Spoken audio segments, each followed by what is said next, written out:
Morning, boys and girls. Today we're going to read a story about Curious George. And this story is about Curious George going to school. Okay. It was open house at George's school, so the man with the yellow hat had come to school with George. "I want to speak to your teacher," the man said. "Wait for me, George, and don't get into any trouble." George was standing in front of the art room. He opened up the door and he peeked inside. Mr. Williams, the art teacher, was cleaning up. "Hello, George," he said. "My students could be coming by with their parents today to show them their artwork." The walls of the art room were covered with all the students' paintings. There were paintings of dancers and farmers and race car drivers and ice skaters. On the wall, there was a chart with the names of all the children. Each name had a star beside it, except for Alice's name. "Poor Alice," said Mr. Williams.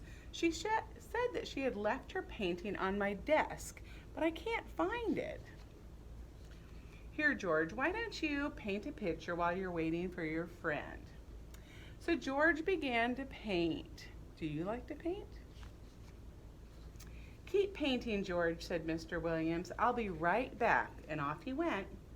George kept painting, but it was starting to get very warm in the room. On a nearby table, there sat a big fan. That would cool him off, so George decided to turn the fan on. What do you think happened when he turned the fan on? But as soon as he turned the fan on, guess what happened? The fan blew all the art and all the paintings off of the wall and all over the room. "George," cried Mr. Williams, running into the room, "look what you've done." Uh-oh, look, all the paintings are flying everywhere. Mr. Williams turned off the fan. "You'd better help me clean this up, George," he said. George started to pick up the papers off of the floor. Some were under Mr. Williams' desk.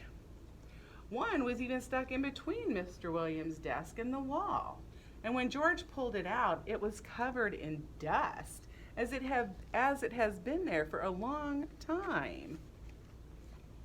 It was a painting of a little girl riding a horse. Kind of a pretty picture. "That's Alice's missing painting," cried Mr. Williams. "Now I can give Alice a star." When the paintings were all hung up on the wall again, the students and the parents arrived. There was Alice's painting and there was George's painting right beside it. The two of them right next to each other.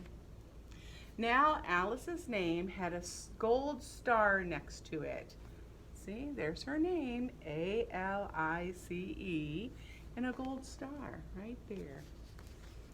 "Thank you so much for finding my painting, George," said Alice. "I like your painting too. I think you should have a gold star." "I agree," said Mr. Williams, and he gave George a big star. So George actually was a very good friend, wasn't he? He might have made a mess in the room, but one, he helped to clean that mess up, and two, he helped find a friend's lost painting. So that was very helpful. So George did a great job.